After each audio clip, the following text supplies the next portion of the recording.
Welcome to Truth Report, where we cut through the noise to bring you the stories shaping our world, often the ones you won't hear elsewhere. Tonight, we investigate the invisible threads connecting seemingly disparate events, from the passing of a civil rights titan to the launch of a new political party promising discrimination. We'll expose how global economics, burgeoning technology, and even fundamental scientific inquiries intersect with the pressing issue of human migration. We're looking beyond the headlines to understand the underlying forces that drive people, shape policies, and redefine our collective future. From the profound legacy of a man who fought for universal dignity, to the chilling rise of explicit xenophobia backed by powerful figures. We ask, who truly benefits when populations are on the move, and who pays the ultimate price? Tonight, we delve into how information access, economic pressures, and even abstract scientific understanding play crucial roles in the complex tapestry of global migration. It's a system often reduced to simplistic political rhetoric, but the truth, as always, is far more intricate. Stay with us as we connect these dots, shining a light on the power structures at play and the profound implications for humanity. This is Truth Report. Our top story tonight marks the passing of a true giant. The South China Morning Post reports that charismatic U.S. civil rights leader Jesse Jackson has died at the age of 84. An eloquent Baptist minister and close associate of Martin Luther King Jr., Jackson leaves behind a legacy of tireless activism and political firsts. His family released a statement calling him a servant leader, not only to our family, but to the oppressed, the voiceless, and the overlooked around the world. This loss reverberates far beyond American borders, reminding us of the enduring struggle for justice that he embodied. Jackson, raised in the segregated South, was a pivotal figure in the American civil rights movement. He stood for equality and challenged systemic injustices at every turn. But his fight wasn't confined to racial segregation within the U.S., his advocacy extended to the human rights of all marginalized people, including immigrants. Absolutely, Alex. Jesse Jackson consistently spoke out against xenophobia and for comprehensive, humane immigration reform. He understood that the struggle for civil rights is indivisible, encompassing the rights of all residents, regardless of their origin. His Rainbow Coalition actively sought to unite diverse communities, recognizing their shared challenges. His two runs for the Democratic presidential nomination in the 1980s were groundbreaking, shattering barriers and giving a voice to those historically excluded from political power. He demonstrated that the concerns of urban poor, farmers, and immigrant communities deserved national attention. Indeed. He challenged the discriminatory practices that affected both citizens and non-citizens, advocating for due process and against the criminalization of migration. His focus on human dignity provided a moral compass for policies often driven by fear and division. Who benefits from such a legacy? Primarily, those who continue to fight for justice and equality. His life's work empowers activists and organizations advocating for migrant rights, reminding them that their struggle is part of a larger, historical movement for human liberation. Conversely, those who lose are the architects of exclusionary policies and divisive rhetoric. Jackson's unwavering stance on universal human rights directly confronts the forces that seek to build walls, both physical and metaphorical, between people and nations. His passing highlights the continued need for such a moral voice. His legacy is a powerful indictment of modern immigration systems that often dehumanize, detain, and exploit vulnerable populations. Jackson's fight was against the very structures of oppression that continue to manifest in unjust border policies and anti-immigrant legislation today. It's a call to action. His life reminds us that true progress requires constant vigilance and solidarity across all movements for justice. In a world grappling with unprecedented displacement, his principles of compassion and inclusion are more critical than ever. Moving now to Southeast Asia, where Indonesia is attempting to boost its economy with a significant Ramadan stimulus package. The South China Morning Post reports a 12.83 trillion rupiah, that's $762 million, package, offering transport fare cuts and food handouts. This initiative aims to shore up consumption during Indonesia's busiest shopping season, which culminates in Eid al-Fitr. The government hopes to counter rising food prices and soften purchasing power, but economists are questioning its long-term impact on growth. On the surface, this appears to be a domestic economic booster, designed to support local consumption. But how do such economic strategies, even temporary ones, intersect with the broader dynamics of human migration? Alex, economic stability within a country is a fundamental driver of migration patterns. When domestic economies falter, or when purchasing power erodes, citizens often look for opportunities abroad as economic migrants. This stimulus, however temporary, might alleviate some immediate pressure, potentially reducing the immediate push factors for outward migration. So, by providing transport subsidies and food aid, the government is trying to keep people in their homes, or at least traveling within the country, rather than contemplating leaving for better prospects elsewhere. It's a direct intervention to stabilize livelihoods during a critical period. Exactly. The focus on informal workers and daily wage earners, who are often the most vulnerable to economic shocks, is crucial. These are the demographics most likely to consider internal migration to urban centers or even international labor migration if conditions become unsustainable at home. Who benefits from this stimulus? Clearly, Indonesian citizens, particularly those in lower income brackets, gain immediate relief from rising costs. It also benefits the domestic economy by encouraging local spending, preventing a deeper economic slump that could trigger wider social unrest. However, the long-term impact remains uncertain. Temporary handouts don't address systemic issues like wage stagnation or persistent inflation. If these underlying problems persist, the stimulus might only delay, rather than prevent, future waves of economic migration once the temporary aid expires. And what about migrant workers within Indonesia? Are they sufficiently covered by these measures, or are they often overlooked in such national initiatives? Their economic precarity is often higher, making them even more susceptible to the push to leave. That's a critical point. Often, such packages primarily target citizens or formal sector workers, leaving internal or international migrant workers vulnerable. Their inability to access these benefits could exacerbate their challenges, potentially pushing them into more desperate situations or increasing their likelihood of seeking irregular pathways out of the country. This domestic economic policy, therefore, isn't just about local prosperity. It's a subtle but significant factor in the complex global web of migration, influencing whether individuals stay, move internally, or seek opportunities across borders. It highlights how internal stability can ease, or exacerbate, global migration pressures. It underscores that addressing migration requires a holistic understanding of economic conditions, not just border controls. Investing in a country's own people and economy can be a powerful tool for managing migration flows, far more effectively than punitive measures alone. Now, for a story that might seem far removed from our focus on human movements, yet offers profound insight into the unseen forces that shape our world. Our next report comes from AR14, an online repository for scientific preprints. The paper, titled The Unsteady Taylor Vortex Dynamo is Fast, delves into how astrophysical and geophysical fluids generate organized magnetic fields, even amidst abundant small-scale turbulence. It's highly technical physics, exploring the rate at which flows amplify weak magnetic fields. Alex, this is complex science, examining the fundamental workings of our planet and beyond. How does understanding something as abstract as a Taylor vortex dynamo connect to the very human issue of immigration and global mobility? It's about understanding complex systems, Alex. Just as scientists dedicate immense intellectual resources to decode the intricate, often unseen forces that govern planetary systems, we must apply similar rigor to deciphering the multifaceted drivers of human migration. Migration is not a simple linear process. It's an unsteady dynamo of economic, political, environmental, and social forces. So, this research highlights the inherent complexity and unsteady nature of global phenomena. We often see political narratives simplifying migration into a binary problem, ignoring the turbulent, interconnected forces that truly drive it, much like that small-scale turbulence described in this paper. Precisely. The concept of flow-induced dynamo action producing organized fields despite chaos can serve as a powerful metaphor for global migration. People move in response to a complex interplay of push and pull factors, creating vast, often unpredictable, human currents that governments struggle to organize or control. Who benefits from a deeper understanding of these complex systems, whether physical or social? Humanity, ultimately.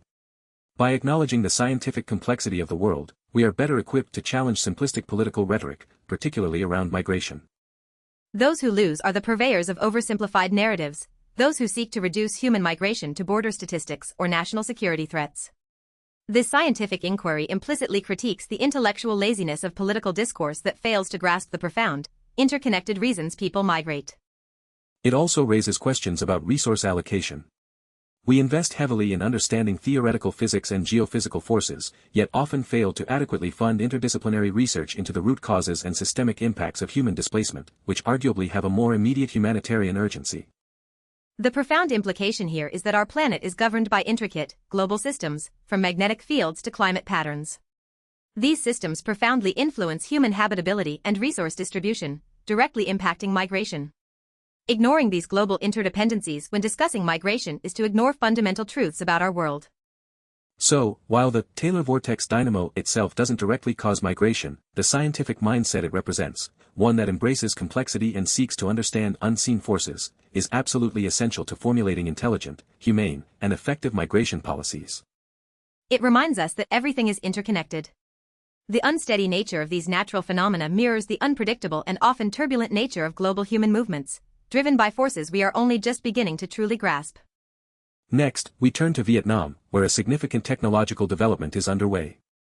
The Diplomat reports that Vietnam has given the green light to Starlink, Elon Musk's satellite internet service. This approval allows Starlink's local subsidiary to provide satellite internet access to up to 600,000 user terminals across the country. It's a move that could dramatically change the information landscape, especially in remote or underserved areas. Maya, reliable internet access is often seen as a fundamental right in the modern world. How does the expansion of a service like Starlink in a country like Vietnam directly impact the issue of human migration? Alex, access to information and communication technology is absolutely critical for migrants, both those considering leaving and those already abroad. For individuals in remote Vietnamese regions, Starlink could be a lifeline, enabling them to connect with family, access vital information about safe routes, legal aid, or job opportunities. So, it could empower potential migrants with knowledge, helping them make more informed decisions and potentially avoid exploitation by human traffickers, who often prey on those with limited access to information. It's a tool for empowerment. Precisely. The ability to communicate freely can be a powerful protective measure. It allows diaspora communities to stay connected, send remittances, and share real-time information about conditions both at home and in potential destination countries. This challenges traditional state control over information. But every powerful technology has a flip side.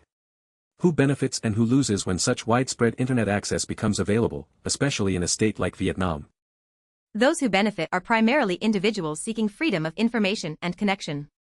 It democratizes access beyond traditional, state-controlled infrastructure. However, state actors might also seek to leverage this for surveillance or control. While Starlink provides a bypass for traditional internet censorship, it also presents new data points for state monitoring if not properly secured. So, while it offers incredible potential for empowerment, it also introduces new vulnerabilities. For those contemplating irregular migration or seeking to challenge government narratives, this increased connectivity could expose them to heightened risks if not used judiciously. The broader implication here is the ongoing global battle for information control. As tech companies like SpaceX become key infrastructure providers, they gain immense power in shaping global information flows. This directly impacts how narratives around migration are formed, disseminated, and challenged. This development in Vietnam underscores how technology is both a liberator and a potential tool for control in the context of human mobility. It's a dynamic that will continue to evolve, shaping the experiences of migrants worldwide. Our final story brings us to the UK, where a new political entity is making waves with a stark and unsettling platform. Middle East Eye reports the launch of the Restore Britain party, backed by Elon Musk, with an explicitly hard-right vision.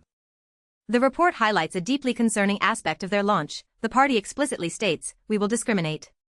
This statement, coupled with their hard-right ideology, sends a chilling message to immigrants, minorities, and human rights advocates across Britain and beyond.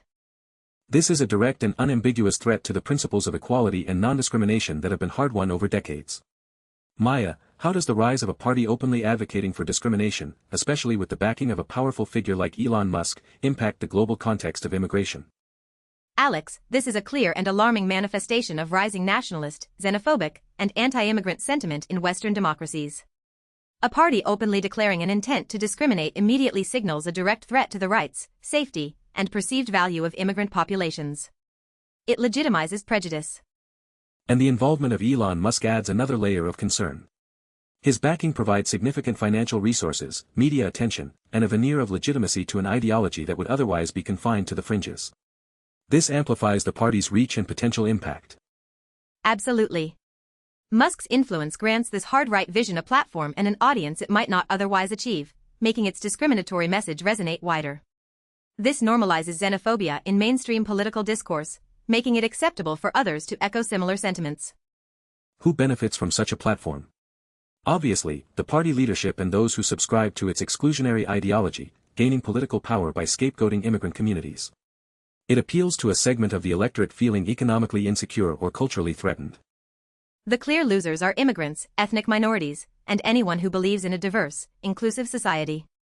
Explicit discrimination leads to real-world harm, reduced rights, increased harassment, social division, and potentially the erosion of fundamental human rights protections. It creates a climate of fear and hostility. This party's stance directly opposes the very essence of human rights and dignity that civil rights leaders like Jesse Jackson fought for throughout their lives. It represents a dangerous ideological regression, where difference is seen as a threat rather than a strength. The broader implication is that we are witnessing a global trend of political parties moving further right, weaponizing immigration issues, and threatening the fabric of international cooperation and human rights.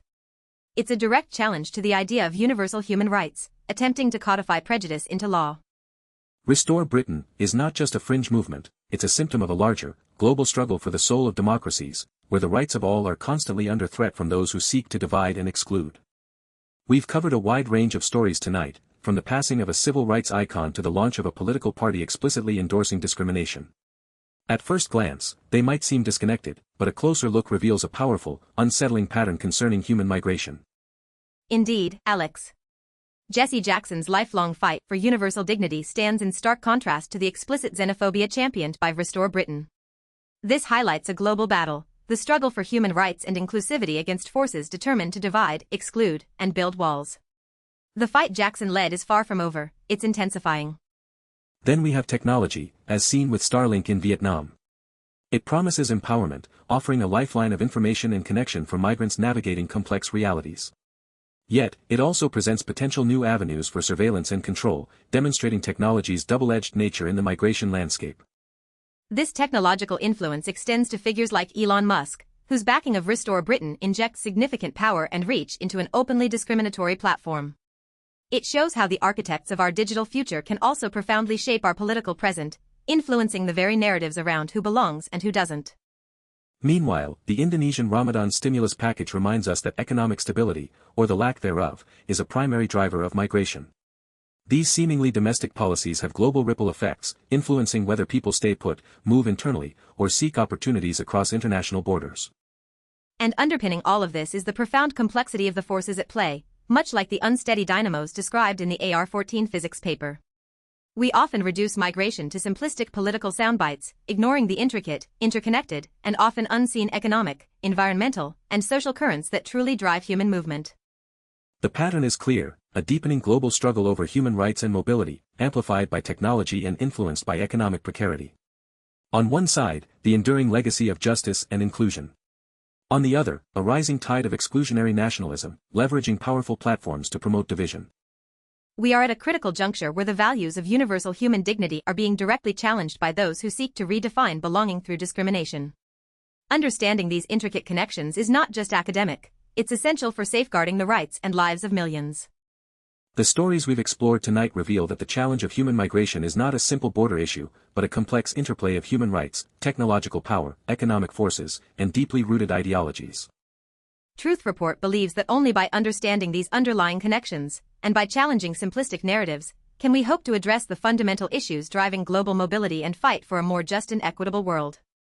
We encourage you to look beyond the headlines, to question the sources of power, and to demand accountability from those who seek to divide us. The truth is often uncomfortable, but it is always necessary. Thank you for joining us on Truth Report. We will continue to investigate, connect the dots, and bring you the full picture. Good night.